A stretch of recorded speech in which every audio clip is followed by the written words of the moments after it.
Hello everyone, my name is Josh and welcome to WHIMs.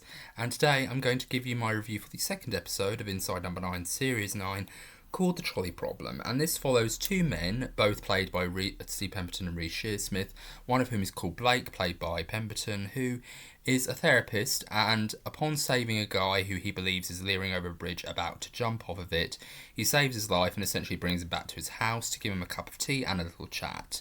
And what's very interesting about this episode right off the bat is it starts off very friendly, very nice, very quiet, very casual conversation, and then it very slowly escalates into drama and then absolute terror, as these things often do in Inside No. 9. But what's very interesting about this episode is it essentially is a wonderful insight into how therapy works, because effectively when you first start watching this episode, you completely 100% trust the dynamic, you trust the dynamic of the two characters, you believe that Reece Shearsmith's character of Drew is sort of left astray and he wants to, he wants to be saved, he wants to find direction, and of course he believes that this man will save him. But then of course you believe Pemberton's character, you believe Blake as well, because he's the therapist, he's very calm, he's very relaxed, he's very jovial, he's very friendly and jolly. But then very quickly things start to take a bit of a turn when he goes, "Why are you here?" And he goes, "Well," Shearsmith's character goes, "I believe I might have killed someone," and he sees a gun in his pocket. And what's very interesting about this dynamic that I noticed was that Blake, played by Pemberton, doesn't really react the way most people would react in this situation. He doesn't get a mobile phone and think to himself, "Oh, I'm going to go somewhere quiet," and say, "Oh, I'm going to go to the loo first," and then call someone and call the police. He thinks about sedating him, like drugging his drink, drugging his tea, and then sedating him.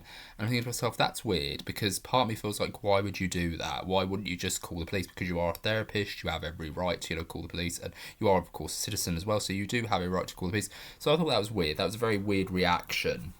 And it does make you but what I really like about this episode in how it works is it does kind of illustrate how the therapy session works. Because most of the time in therapy sessions, from what I have read in psychology books and from what I've experienced of therapy myself, I have found that sometimes a good therapist will always keep in control of the sessions, even though a lot of people could say it's very hard to read who's in control in these sessions.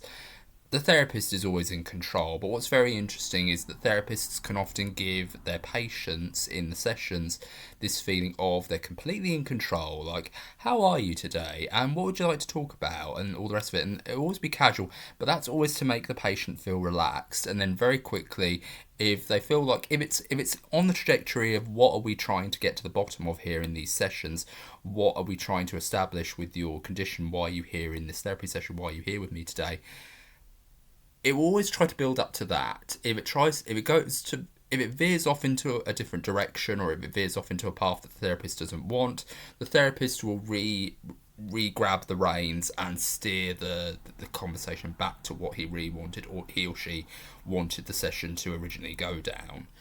And that I think is very interesting, because that dynamic is constantly at play in this episode. The idea that these characters are constantly constantly going back and forth between these two characters, wondering who is in control, who isn't in control, who's taking the reins, who is going along for the ride.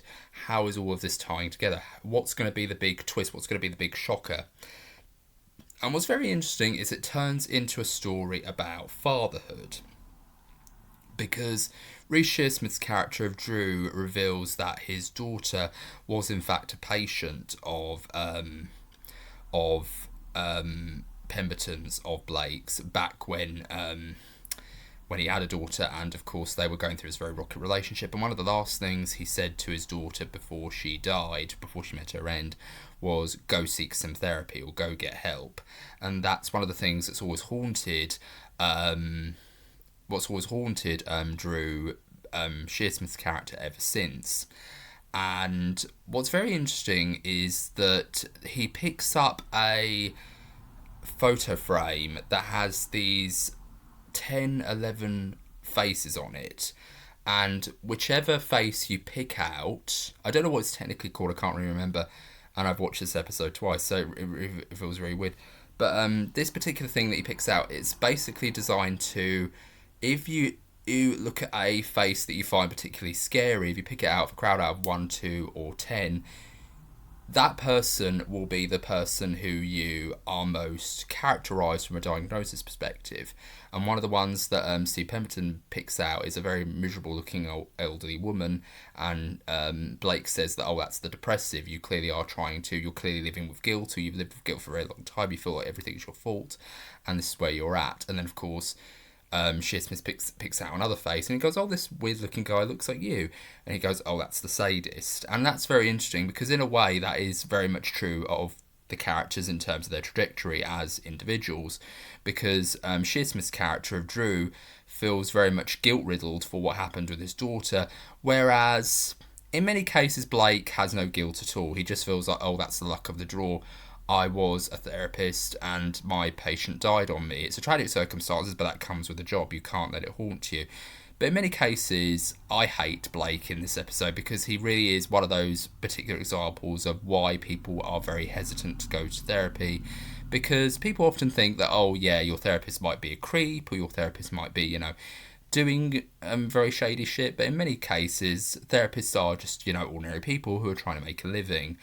And that's one of the things that I really didn't like about Blake, is he kind of uses his power of trust with Ellie, Shearsmith's daughter, Drew's daughter, to effectively establish his trust, only to take advantage of it and essentially catapult it into a new environment which neither of them were ready for. And that's the most disgraceful thing, is he basically manipulates this child into thinking that they're having a relationship, a romantic relationship, so that when things go too far and he can't deal with it, or he doesn't want to deal with it, he gets a restraining order on her, which forces her to commit suicide. Not before he breaks his own restraining order, however, and this ends up, having lasting consequences for Ellie. And that was horrible, the fact that he took advantage of his position of power, and Reese's character is effectively fixing that problem by putting him in a position where he can confess to his crimes. Now, here's the thing. Reese's character, Drew, doesn't do anything that horrible. He has a gun, and he says he might have killed someone, but he's saying that in past tense. He hasn't actually physically killed someone. He feels responsible for the death of his daughter. So he's more in the right than Blake is, in my opinion. Yes, it turns out that he buried Blake's son alive, but I still think he's a completely clean person in this, because I feel like, yes, he did do something horrible, but that's basically because he feels like he has nothing to lose anymore. He's lost his daughter, his marriage has probably fallen apart as well, so he does feel like he's lost everything. So what does he have left to lose? Well, he's going to make sure that he drags this horrible bastard of a creep down with him while he's doing it. And that I really like. I like the fact that he's able to really kind of take the reins in that scenario and show this therapist guy, who is very shady. Like, there's this one point where he plans on killing Drew and making his house look like it was burgled by trashing the place. That was horrible. The fact that he was able to really cover it, he really wanted to cover it up. That I thought was really horrible, and it really goes to show that you can never really trust anyone in that position of power, can you? Like, there's always something to these things, and I really find that quite interesting. But I really do think this episode was really wonderful and very well written. I really do think it wasn't as funny as the other ones were, but I feel like that's part of the course with a lot of Inside No episodes. Sometimes there are really funny ones, sometimes there are ones that really do play the darkness very razor straight. But I really do think this episode was very well done. I really love the makeup for both Steve Pemberton and Reece Shearsmith in this episode as well, because when you see Reece looking very wet and very kind of pale looking, you really do kind of find yourself thinking, oh my god, he looks very dishevelled. You really do feel sorry for him. But then there's that shot where he's splashing water on his face in the bathroom, and he's looking in the mirror, and you see sort of like these red circles around his eyes, and he looks almost possessed as well. So you're thinking to yourself, do I trust Reece? But then, of course, you're looking at Pemberton's character of Blake, and is it just me, or does he look a little bit like Rolf Harris? So I really did kind of find myself getting a little bit uncomfortable with him as well, so you didn't really know who to trust. And that was probably intentional, because it constantly is going back and forth between who is in control and who isn't in control, and I thought that was very interesting. So I really do like the way this episode was actually structured on that score. So the actual inspiration for the title of this episode, The Trolley Problem, is effectively you have a train speeding down the tracks and you have the option to save 5 people on one end from being crushed by changing the trajectory. Do you change the trajectory of the train and save the 5 people, but in effect kill someone else, or do you let the train take its course and kill those 5 people and that's it? And that's a very interesting conundrum for a lot of people to talk about. It's basically to stir up a moral debate of what's the difference between committing murder, which is killing the one person by changing the train's trajectory, and effectively letting die by letting the 5 others die. That's a very interesting scenario, but I feel like a lot of people could very easily have different solutions to the problem that could change the trajectory of how the moral dilemma works. And one of the scenarios that Steve Pemberton and Reece Shearsmith play with in this episode is the idea of putting yourself in front of the tracks and letting the train take you, and thus saving all 6 parties in this trolley dolly problem, which I think is a very interesting idea. But that's just my take. But I think what's really interesting about this episode is it is an episode about morality. How far would you go to do the right thing? The right thing, because in many cases both these characters do very shady things in order to do the right thing. But what's very interesting is that Reece feels that more in the moral right, because at least he's kind of admitting that yes, I've done some very sinister things, but I'm at least encouraging you to, do the right thing. Turn yourself in and confess to your part in this horrible death, and maybe we can come away from this as free men. But in Blake's view, he's thinking to himself, I've got my reputation to hold on to. I can't leave my son. He needs me, and that's his justification for it. But I think his son will absolutely hate you all the more if you just basically don't confess to these crimes and get away with it, because in many cases, even if you are absolutely very thorough and very sterile with your covering up of a crime, eventually, as we've seen with the real life Yultree example, the people who were on that list were doing these crimes for years, for decades. And it's only through the events of the Jimmy Savile controversy that this stuff actually ended up getting put to bed and uncovered in many ways in regards to who was involved, how it all happened, how many years it happened, and they were able to serve sentences and they were able to get punished for their crimes, but it was decades later. But that just goes to show that it doesn't matter how thorough you are in covering up your crimes, eventually good will always win out and you will be discovered. So even if Drew didn't come into Blake's life and encourage him to confess, even if he did get away with killing Drew, for example, someone would have found out what he had done and actually encourage him to come forward as well. He's not going to get away with it for long. So that to me really is quite an interesting thing. It's also like the inevitability. It's almost like a Final Destination thing where no matter how much involvement or intervention you do in regards to the process or the course of fate, chances are fate will always catch up with you and find a way of making things come back around and collect what's owed in the grand scheme of things. That's effectively what Final Destination is in the grand scheme of things as well, to go on a tangent.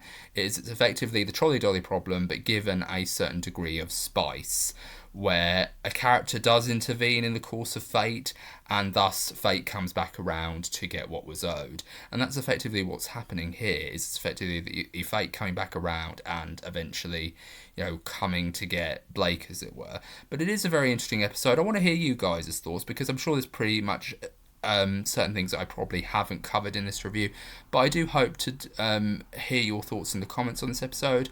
Let me know what you think of this video as well, and I'm sorry for the new format. I'm actually filming this on my Chromebook at the minute because my phone's going through a certain degree of trouble, and let me just say my angel dust reading will probably take a little while longer than I originally planned. So my next video after this one will probably be the 3rd episode.